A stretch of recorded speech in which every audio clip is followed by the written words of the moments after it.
আসসালামু আলাইকুম। আজ বুধবার ১৬ই বৈশাখ, ১০ই জিলকদ, ২৯শে এপ্রিল। বাংলাদেশ বেতার, সিলেট। সংবাদ পড়ছি ফৌজিয়া আজিজ। সরকারি খরচে বিরোধ শেষ, সবার আগে বাংলাদেশ। এই প্রতিপাদ্যকে সামনে রেখে সারা দেশের মতো সিলেটেও গতকাল পালিত হয়েছে জাতীয় আইনগত সহায়তা দিবস। আর্থিকভাবে অসচ্ছল, সহায় সম্বলহীন ও নানাবিধ আর্থসামাজিক কারণে বিচার প্রাপ্তিতে অসমর্থ বিচার প্রার্থী জনগণকে আইনগত সহায়তা প্রদান কল্পে দিবসটি পালন করা হয়। সরকারি আইনগত সহায়তা কার্যক্রমের প্রচার ও প্রসারের লক্ষ্যে ২০১৩ সাল থেকে এই দিবসটি পালিত হয়ে আসছে। দিবসটি উপলক্ষে সিলেটে র্যালি ও আলোচনা সভা অনুষ্ঠিত হয়েছে। এ উপলক্ষে জকিগঞ্জে র্যালি ও আলোচনা সভা অনুষ্ঠিত হয়েছে। জাতীয় আইনগত সহায়তা প্রদান সংস্থার উদ্যোগে এবং জকিগঞ্জ চৌকি আদালত লিগ্যাল এইড বিশেষ কমিটির ব্যবস্থাপনায় এ কর্মসূচি পালিত হয়। পরে উপজেলা অডিটোরিয়ামে অনুষ্ঠিত হয় আলোচনা সভা। এ সময় বক্তারা বলেন, বিচার পাওয়া প্রতিটি নাগরিকের অধিকার। তবে আর্থিক অসচ্ছলতা ও আইনি জটিলতার কারণে অনেকেই ন্যায় বিচার থেকে বঞ্চিত হন। এ কারণে দরিদ্র জনগোষ্ঠীর জন্য বিনামূল্যে আইনগত সহায়তা নিশ্চিত করতে লিগ্যাল এইড কার্যক্রম গুরুত্বপূর্ণ ভূমিকা রাখছে। এদিকে দিবসটি উপলক্ষে র্যালি ও আলোচনা সভা অনুষ্ঠিত হয়েছে মৌলভীবাজারে। সভায় জানানো হয়, চলতি অর্থ বছরে এ পর্যন্ত জেলার ২,১১৩ জনকে আইনগত সহায়তা প্রদান করা হয়েছে। জেলা লিগ্যাল এইড কমিটি এর আয়োজন করে। দিবসটি উপলক্ষে র্যালি ও আলোচনা সভা অনুষ্ঠিত হয়েছে সুনামগঞ্জে। অনুষ্ঠানে স্বেচ্ছায় রক্তদান কর্মসূচির পাশাপাশি আইনি পরামর্শ প্রদানের জন্য ৬টি স্টল খোলা হয়। সুনামগঞ্জে দুস্থ অসচ্ছল নারীদের স্বাবলম্বী করতে সেলাই মেশিন বিতরণ করা হয়েছে। যুক্তরাষ্ট্র ও যুক্তরাজ্য প্রবাসীর উদ্যোগে এই কর্মসূচি বাস্তবায়ন করা হয়।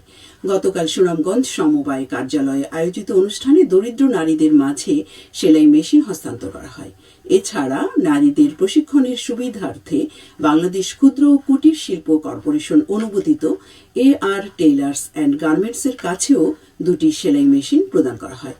অনুষ্ঠানে ট্রাস্ট ব্যাংক সুনামগঞ্জ শাখার ম্যানেজার শামিমা নাজুম চৌধুরী ও স্থানীয় গণ্যমান্য ব্যক্তিবর্গ উপস্থিত ছিলেন।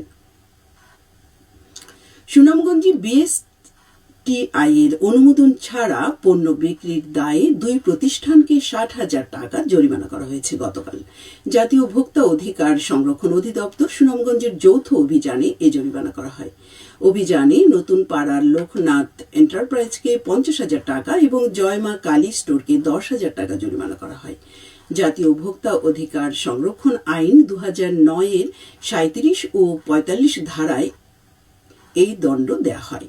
পণ্যের সঠিক তথ্য, মূল্য ও মান নিশ্চিত না করা এবং BSTI অনুমোদন ছাড়া পণ্য বিক্রি করা আইনত দণ্ডনীয় অপরাধ। ঝড়, তুফান, শিলাবৃষ্টি, বজ্রপাত ও কালবৈশাখী আঘাতেই লণ্ডভণ্ড হয়ে গেছে হবিগঞ্জ জেলার সার্বিক পরিস্থিতি। প্রাকৃতিক দুর্যোগে বানিয়াচং, আজমেরীগঞ্জ, লাখাই ও নবীগঞ্জ উপজেলার জনজীবনে নেমে এসেছে ব্যাপক বিপর্যয়। একই সাথে ক্ষতির মুখে পড়েছে হাওরবাসীর ফসল বোরো ধান। প্রাকৃতিক দুর্যোগের ফলে একদিকে যেমন বিদ্যুৎ ব্যবস্থা ভেঙে পড়েছে, অন্যদিকে হাওড়াঞ্চলের পাকা বোরো ধান পানিতে তলিয়ে গিয়ে কৃষকের স্বপ্ন এখন অনিশ্চয়তার মুখে পড়েছে। জেলা কৃষি সম্প্রসারণ অধিদপ্তর জানান, হবিগঞ্জে গত ২ দিনে অস্বাভাবিক বৃষ্টিপাত হওয়ায় হাওড়াঞ্চলে হঠাৎ পানি বৃদ্ধি পেয়ে প্রায় ১,২০০ হেক্টর পাকা বোরো ধান পানির নিচে তলিয়ে গেছে। এদিকে ভারী বর্ষণে জেলার ৪টি হাওড়াঞ্চল উপজেলার ধান শুকানোর বেশিরভাগ খলাও তলিয়ে গেছে পানির নিচে। মাঠ ভর্তি সোনালী ধান কাটা শেষ হওয়ার আগেই পানির নিচে ডুবে যাওয়ায় দিশেহারা হয়ে পড়েছেন কৃষকরা। এবার শুনুন কৃষি সংবাদ।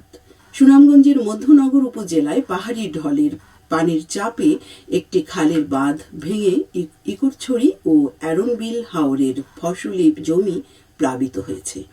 গতকাল উপজেলার হামিদপুরে মনাই নদীর পানির চাপ বেড়ে জামখলা খালের মাটির বাঁধটি ভেঙে যায়। এতে হাওরের পানি ঢুকে পড়েছে। হাওরে এবার প্রায় ২০০ একর জমিতে বোরো ধান আবাদ করা হয়।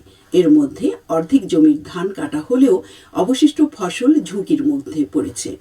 এদিকে সিলেটের গোয়াইনঘাট উপজেলায় টানা বৃষ্টি ও বৈরী আবহাওয়ার কারণে বোরো ধান কাটা ও মাড়াই কাজ ব্যাহত হচ্ছে। উজানে, মেঘালয় ও চেরাপুঞ্জিতে ভারী বৃষ্টিপাতের ফলে পাহাড়ি ঢলে নদ নদীর পানি বাড়ছে। এতে হাওরের নিচু এলাকা প্লাবিত হওয়ার আশঙ্কা দেখা দিয়েছে। উপজেলায় প্রায় 4,500 হেক্টর জমির মধ্যে 80% ধান ইতিমধ্যে কাটা হয়েছে। দ্রুত পাকা ধান কাটার জন্য কৃষকদের পরামর্শ দেওয়া হয়েছে। সিলেট সহ সারা দেশে নতুন কুড়ি স্পোর্টসের আবেদন প্রক্রিয়া শেষ হয়েছে। গতকাল থেকে শুরু হয়েছে 2 দিন ব্যাপী দল গঠন কার্যক্রম। 8টি ইভেন্টে প্রতিযোগিতায় জেলার 13টি উপজেলাও একটি সিটি কর্পোরেশন দল অংশ নেবে। এতে 12 থেকে 14 বছর বয়সী ছাত্রছাত্রীরা অংশগ্রহণ করবে। 8টি ইভেন্টের মধ্যে রয়েছে ফুটবল, ক্রিকেট, কাবাডি, অ্যাথলেটিক্স, দাবা, মার্শাল আর্ট এবং সাঁতার। আগামী 2রা মে বিকেলে সিলেট জেলা স্টেডিয়াম থেকে এই কর্মসূচি শুরু হবে। সবশেষে আবহাওয়া। আজ বেলা 1টা পর্যন্ত পূর্বাভাসে বলা হয়েছে সিলেট ও পার্শ্ববর্তী এলাকায় পশ্চিম উত্তর পশ্চিম দিক থেকে অস্থায়ীভাবে ঘন্টায় সর্বোচ্চ 60 কিলোমিটার বেগে ঝোড়ো হাওয়া বয়ে যেতে পারে। সেই সঙ্গে হতে পারে বৃষ্টি অথবা বজ্রসহ বৃষ্টিপাত। এসব এলাকার নদীবন্দর সমূহকে 1 নম্বর সতর্কতার সংকেত দেখে যেতে বলা হয়েছে। আজ সিলেটে সূর্যোদয় হয়েছে 5টা18 এবং সূর্য অস্ত যাবে সন্ধে 6টা21। সংবাদ শেষ হলো। পরবর্তী স্থানীয় সংবাদ প্রচারিত হবে দুপুর 1টা5।